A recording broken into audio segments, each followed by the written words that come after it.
Relationships can be hard, and divorce rates are ever growing. In some cases, people find themselves going from one toxic relationship to another. What might be surprising to know is that previous experiences and traumas in our life, in some cases going as far back as childhood, can have direct consequences not only on our well-being, but also our relationships.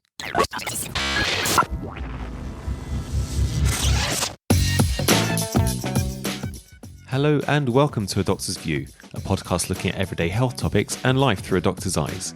Please note that all opinions are my own and should not replace the advice given to you by your own doctor. I'm Dr. Bolivios. Let's begin.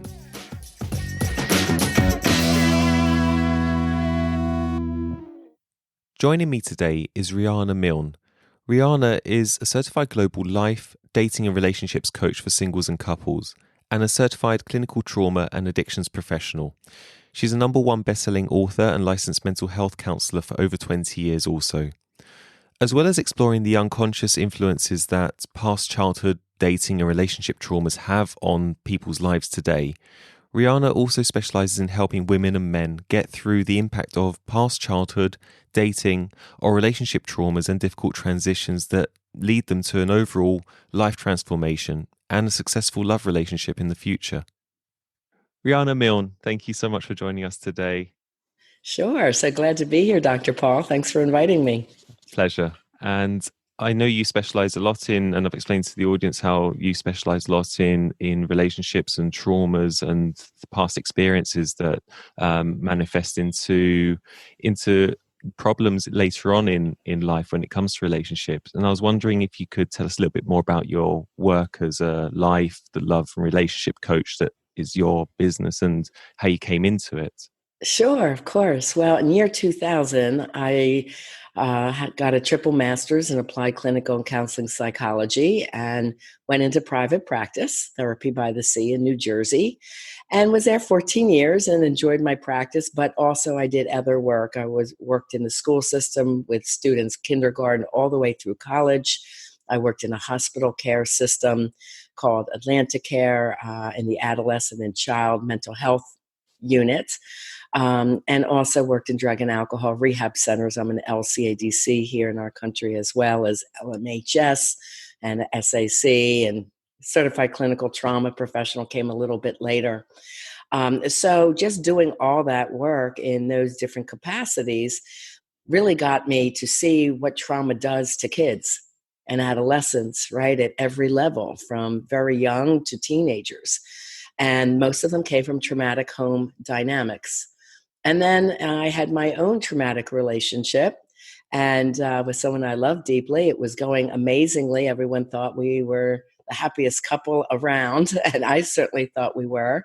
And then it was soon discovered he had a whole secret life. So I was newly married. I did stand up for myself in court as my own attorney and got an annulment, which is a very rare thing here in the U.S. But I just felt no one else could tell my story and the research from what I found. And I did get the annulment. So right after that, I said, okay, I've got to figure out why he did what he did, because his last comment to me was, I don't know why I sabotage everything I love. And I said, I don't know either, but I'm going to figure it out, because it was nothing that I learned in my master's program. And of course, I had a lot of psychotherapy friends, and nobody knew what his issues were. It kind of came out of the blue. And so this is when I went on a mad research hunt to figure out what's going on. So I knew he was ACOA, which is adult child of an alcoholic or other trauma. However, correlating what he had to also my students and what children go through and my teenagers, there were a lot more traumas that needed to be mentioned, except what is mentioned as an adult child of an alcoholic only. So that's when I developed my 10-point list called my childhood trauma checklist. Those were the top 10 traumas I was seeing in my clients, my students, my ex-husband. And as I was using this with my therapy clients, it more and more came to fruition that if this happened, this is what I'm seeing in their adult love relationship. The correlations were constant and quite interesting. So then I decided to specialize in this work. I did get to see the Kaiser Permanente study that was done out of San Diego, California, in the US, where they correlated unhealed, unconscious childhood trauma to early illness as an adult in life and diseases like heart disease, fibromyalgia, chronic fatigue, Epstein-Barr virus, MS, Alzheimer's. Even they're saying correlation because the high stress keeps cortisol high in the body, and it just withers away the immune system. So people are more prone to illnesses and disease as they get older. So that was very interesting, but they didn't do any of the study around love and how this comes out in other life areas or in business. So those are the three areas that I specialize in now. Fantastic. And when, as a medic, and explain to patients, when we say trauma, normally I associate that with physical trauma, so knife injuries and gunshots and things like that. But obviously, it's important to explain to listeners that trauma manifests in many different ways, and the type of trauma you're explaining and talking about is the emotional side of things and the relationships that Yes, manifest primarily emotional, but there is, like, if you're physically beaten by your parent, of course, sexually abused or raped, molested, that's a physical trauma still. Sure. But the majority is emotional. Yes. Sure. And anecdotally, I see a lot of patterns in patients that they have manifestations of certain problems, be it chronic pain or things like that. And more often than not, when I've asked them, there's been some instances of some childhood trauma. A lot of it's been sexual abuse in the past. And I wanted to ask what these 10 traumas that you've described that I identified before. Sure. What are the 10 traumas that people experience during childhood that can affect later adult life and also their relationships as well? Okay. Well, there are more than 10. That's the first thing I want to describe. Sure. But as the listeners, if they're curious, I do advise get a piece of paper and a pen and write these down, because as we look at them, most people say, well, I didn't have trauma. My life was pretty normal. And then they hear them and it's like, wow, I wish I wrote those down because I do have some of these. So I suggest you get a pen and paper. And the research shows 90% of people have at least 1 to 3 on this checklist. Okay. And the other 10%, they say, are either sociopath or just not doing the deep enough thought process to really say, did I have this? So we're not looking at this in the shame or blame way. We're not looking to blame your parents at this stage of life, because parents do the best that they know how. And the Kaiser study shows that this goes through at least 3 generations, if not more. Okay, so if you had childhood trauma, they did too, and they came, also from trauma. So 3 generations. And we're not looking to shame you in any way, if you feel you have some of these, because again, 90% of us have something. And just to really bring recognition to what might have occurred. So we're looking at it as a fact. Does this occur or not? Remember, when we're children, we're innocent. We're only a product of our own environment. We can't leave. It's too hard to go somewhere else. So we often very much normalize what's happening to help us deal with it and cope with it in our young, emotionally immature minds, right? And we're just little people trying to make our way in a tough world. Okay, so here are the 10. When you were young and innocent, did any of these occur? The first one was addiction in the home. Now, strangely enough, Kaiser said if your parents use drugs or alcohol, and they stopped there. Well, I'm a drugs and alcohol counselor, so I name 11 of them. So I have drugs, alcohol, sex, which is chronic cheating, porn, gambling, hoarding, spending, eating, gaming, TV watching, workaholism, because any of those could have set precedents over time with you, the child.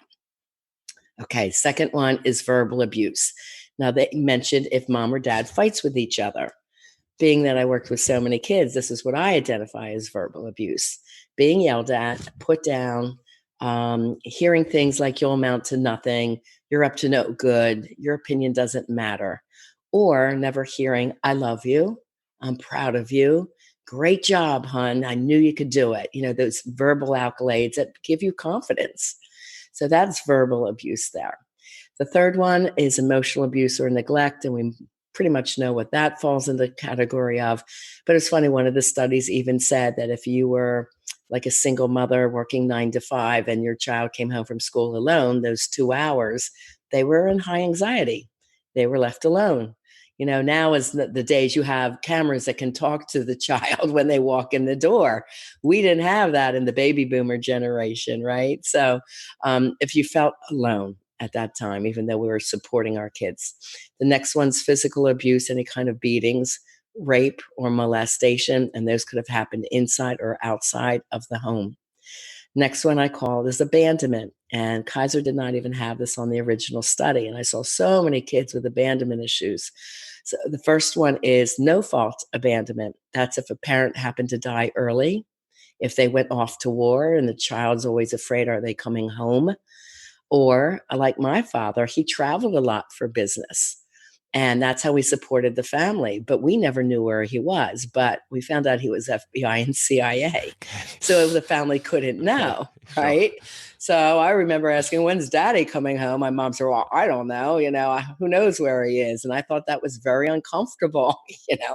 Where is he? I hope he's coming home one day. So that's a no fault abandonment because that's how we supported the family. And then there's fault abandonment. That's when a parent never gets involved with the baby in the first place. Or if they are together, then they leave the marriage or the relationship and don't have regular contact with the child. Or even like, here in America, the dad might pick up the child and they're sitting there all weekend watching football. And while the kid's in their room on the computer and there's really no warm interaction there, that's a fault abandonment. You're just kind of like, oh, I got to pick up my kid, kind of feeling. And that's how the kid feels. Very emotionally abandoned at that point. Okay, the next one is if you're part of a foster care system, adopted, or you had to live at another person's home because your parents couldn't take care of you in the primary household. That even means going to a grandmother's house or an aunt's house to live there because there was no room for you. Trauma number 7 is the most popular, which is I call personal trauma. So that's if you were ever bullied, felt not good enough. You might have been called the nerd in the school. You might have been an overweight child. You might have been skinny and gawky child, a child with a medical condition like asthma. So you felt different. You couldn't be on the sport teams. Diagnosed ADHD or oppositional defiant. So you had some label going through school. That one really hits people very hard, and it's the most common that people recognize. For some reason, just not feeling good enough. Trauma number 8 is sibling trauma. This could be your sibling was born with a medical condition which commanded more of mom's and dad's time. They bullied you, or most often, you perceived that sibling to be the golden child. So they were more talented than you, more athletic, more handsome, more beautiful, smarter in school. For some reason, they seem to get more of mom's and dad's attention. Trauma number 9 has 2 parts, and one came from the later list, and I had to put it there. And I didn't want to say the 11 traumas, it's 10, but the first one is family trauma. So this is if you grew up in an area of poor economic distress, and you felt afraid as a child walking to school.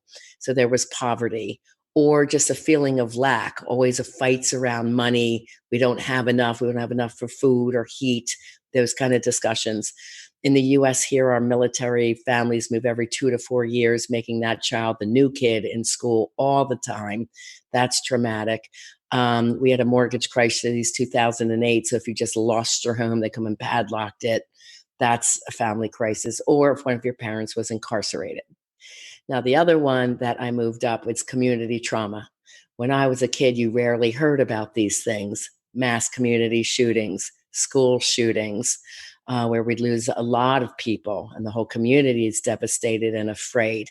And then our mass events with Mother Nature, our hurricanes, floods, fires, mudslides, which wipes out large communities.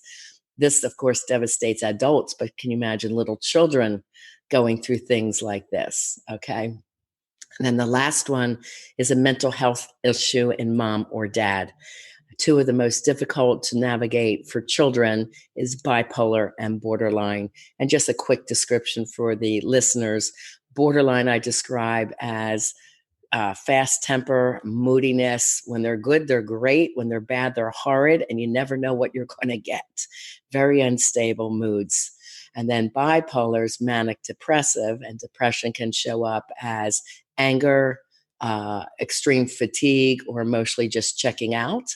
And manic, a lot of people think, so that's a high and happy one. Well, it could be, but it also could be a gambling spree, an eating binge, a spending spree, something like that, which can be very devastating to that person and the family both. Yes. So those are the 10 traumas that I name. Gosh, listening to that list. What's extraordinary is how some of them you perceive as being the more obvious ones. You think, yeah, I could reel off The a couple of rape and those. molestation or physical beatings. Exactly. And then as you're going through the list, it's amazing how there's things in there that you recognize as a problem, obviously a trauma in someone's life, but in terms of then having a later manifestation in life, in terms of your relationships and all these other things, they're not the most obvious things that you would associate with, Right. And if I'll that go makes into sense. that because that's what makes it so fascinating, Please do. Paul. Yes, please do. Okay. Yes. All right, for sure. Well, once when I work with someone, which makes my work very interesting because everyone's a different puzzle. Everyone has different traumas, and then I have to analyze 1 to 10 how severe are the traumas. So somebody that says, "Oh, I had 3 really bad beatings in my life, and I remember like they were yesterday," to them that might be a 4. But then someone else is going to say, "I had 3 beatings a week." That's a 10. Okay, so we have to really look at the levels of how severe this was. If you were yelled and screamed at every day, that's a 10 on, trauma number 2, verbal. So we go through all of them, find out the levels, and then how is it showing up today in your life? So this impacts people in life, love, business, and then illness, which I'm not going to go into, but read the Kaiser studies because they're fascinating. Okay, so I'll touch on life, love, and business. So in life, how does this show up? Well, this is ongoing anxiety, depression, um, not feeling good enough, which we call that mindset, that negative mindset, fear based, where they are either sabotaging themselves, sabotaging the people they love, sabotaging their jobs. So that is how it can show up in life. In love, it's quite traumatic. There could be jealousy, control, codependency, love addiction. And let me go into some of these. How do they show up and how they correlate? Yeah, Because it's sure. really interesting.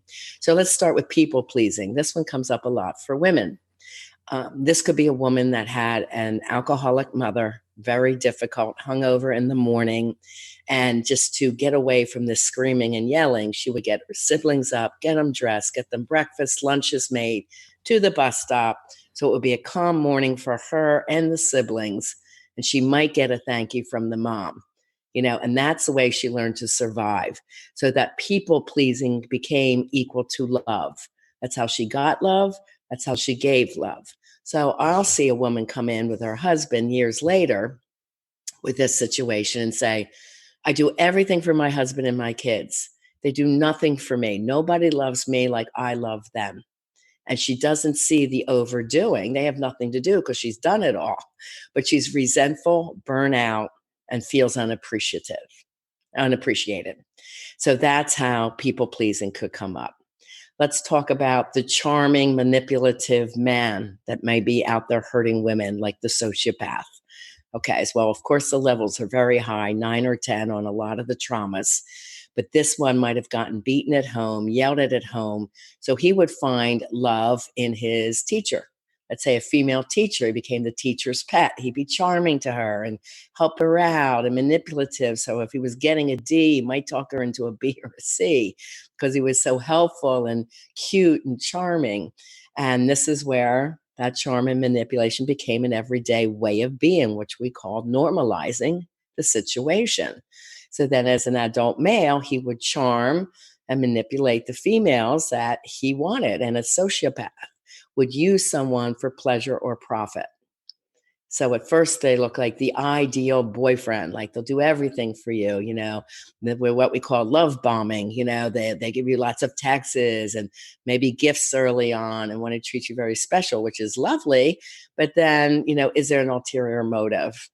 So this is why it's really important to know the background of people. Okay. There's, let's say, jealousy and control. That's a common one in relationships. That would come from usually trauma number 7, not feeling good enough. You weren't the pretty kid or the handsome kid. You still feel like a little awkward, and you kind of lack confidence around that. So even though you have a partner that's doing everything right to show that their love, affection, and that they're loyal to you, this person still may get jealous or want to control them. One of the most common clients I have is successful in business but struggles in love. So what I'm finding is a lot of trauma number 7 and trauma number 2, verbal and not feeling good enough. So if they didn't feel good enough at home, they'd excel in school. They learned to be smart, and there they got accolades, and at least they got compliments on their report card. And they're also thought, well, if I'm smart, I'll get a scholarship, I'll get out of this house. That was another thing. So they navigated how to be smart and successful, but they couldn't navigate love well. And it can come from very early or lack of bonding. Two wonderful examples. I recently watched 2 biographies. Quincy Jones, okay, a magnificent music producer and filmmaker, and helped a lot of kids get into the arts and music. Tons of traumas in his background. He said he grew up as a very poor kid in Chicago. Both his parents were drug addicts. They lost their home. They were on the street. His grandmother took him in. They were very poor in a dangerous area. They barely had any food. He said if they caught a rat, that was dinner that night. Yeah, so he started working early at 14 in music to help the family and bring some money home. So they went through all his accolades as he grew into his career, and then helped so many and all the awards he won. And at the end, this question came out, you're so successful. Is there anything you didn't succeed in? He goes, yeah, love relationships. So that goes back way to the core of that childhood dynamic. And he had children and he had a couple of wives, but he admitted he wasn't a good partner and he wasn't a good father for a long period of time. He did consciously fix that as he got much older. Yeah. But that's a pretty good example. And you'll see this a lot. Also, you'll see imposter syndrome in our actors and singers. They reach a certain level, they're all excited, and they just self-destruct. It's like, wait, why am I getting this award? Or I don't think I deserve this, or I'm making so much money, and they self-destruct because they don't feel that they're worthy of this type of award or popularity. Yeah. Yeah. On the note of worthiness, is it the reason that people stay in certain destructive relationships? Do you think there's an element of self-sabotage Yes. to it? Yes. A confident person would never endure emotional, physical abuse. And then there's many other abuses, financial abuse, somebody keeping money from you or lying about your situation. They would move on. It's like, I am not taking this anymore. However, if they grew up, with the destructive parenting, that the research shows people of trauma attract people of trauma. And initially, these relationships, like I said, they're very romantic, very passionate, get off to a fast start, and this would be sometimes when a man says, oh, we're so in love, let's get married. That's 2 to 3 months in. That's a red flag. Okay, because they're being on their best behavior. And right after the legal commitment, other things fall apart. Right. Okay. So, which kind of happened in my situation. So, but I said, like, hell no, no way. It's like, I'm annulling this marriage and moving forward. Fair enough. Yes. Yeah. Because, once you lose massive trust, what are you going to do? And people of trauma have low trust. That's another thing that comes out in life too. So also they have low trust in themselves. So in business, how this can show up, it's like 2 different directions. One, they could be very successful, Yeah. but then sabotage their love relationships like I described. or they keep self-sabotaging in the job. This is someone that can't hold down a job or always complains about the job, being treated unfairly. That disgruntled employee that's never happy, always has something to complain about. But they'll stay in the same job and be miserable for 20 years because they're afraid to make a change. If they are an entrepreneur and working for themselves, they make it so far and then they just stop because they're afraid to invest in themselves to take the next level, which happens for entrepreneurs. There's that fear, well, if I lose the money, or maybe this just won't work, or I can't do it. And these are very often unconscious messages, right? But there's this fear that they just feel stuck and that you can't go much further. So this does show up in work life as well. Yeah, as well as the fear aspect of it. Do you think there's an aspect of, because of the trauma before, they're made to feel that they don't actually deserve anything better either? Yeah. Yeah, that's the trauma number 7, not feeling good enough. Yeah. It's directly correlated. Yeah, it's quite interesting. And this is often where addiction comes from too. Self-medicating. Well, I'm so stressed out, I'm just going to relax. I'll just take a couple of drinks, and then the couple of drinks become more. Yeah. And then they think, well, and comedians all come from traumatic backgrounds, so that they become like the class clown as a child to get love and attention. If they feel a little awkward, it's like, well, at least I'll have them laugh with me. So this is where the comedian, I did a big study when I was at Penn State University on comedians, and they all had traumatic childhood trauma backgrounds.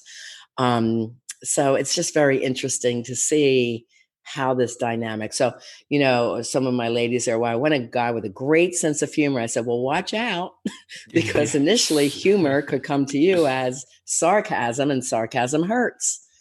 Like put downs, verbal put downs, which became normalized. They don't see it. So impulsivity, that's when they can ruin the relationship and the person themselves, and you, the person financially or legally tied to that person. Yeah. And that's what happened to me for a while. Here I'm a marriage and family therapist and interfaith minister, and my husband's out there doing this. It's like, what? And that just could not work for me in the life that I have. And when you live that stand-up life with, integrity, it's very hard to be tied to someone who is not. So those in the abusive relationships, I would say, get help to get strong to move forward, because there is love on the other side of this toxic relationship. And do you find that there's certain, we've spoken a little bit about the manifestations that you get later on in life with work and with relationships.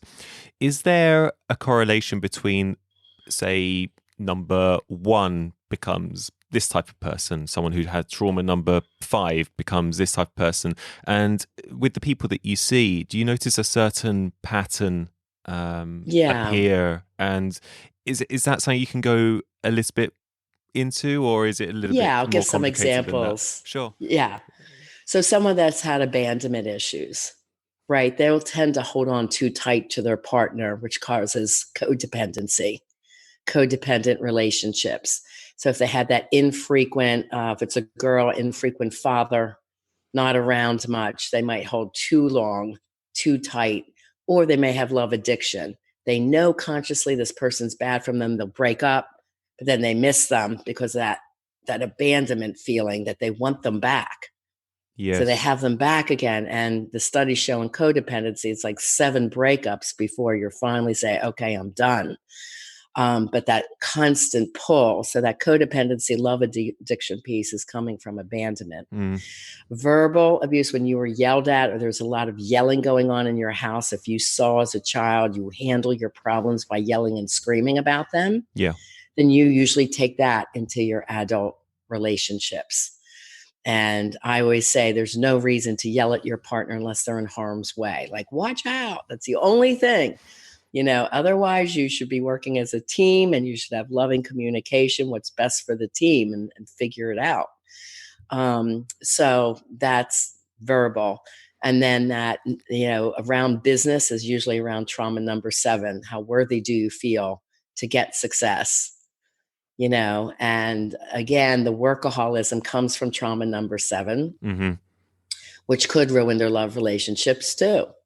The partner doesn't feel as important. There's not balance. When I work with my couples, I work with singles and couples and both straight and LGBTQ clients, younger from 16 all the way up to 73.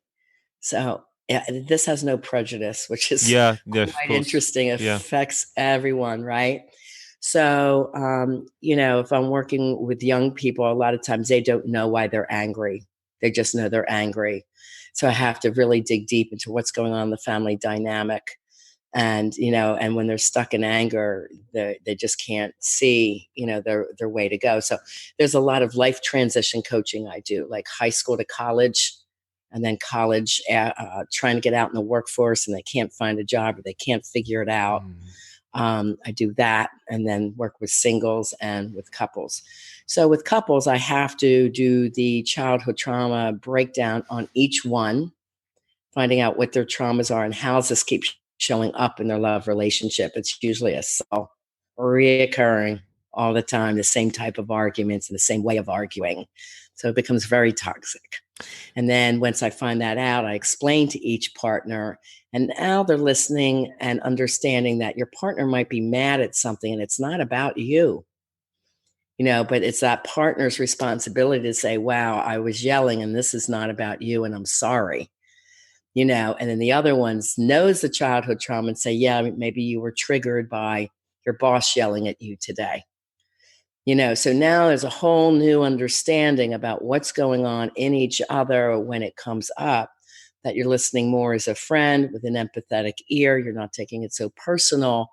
And the person learns to own their behavior, like apologize more. I'm responsible for this.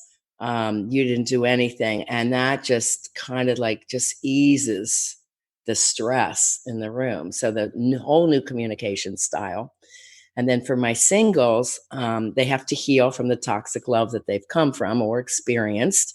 So we have to get the confidence back. And I say, create the life they desire. So we have to look at what do you need to heal in your life before you become a good partner.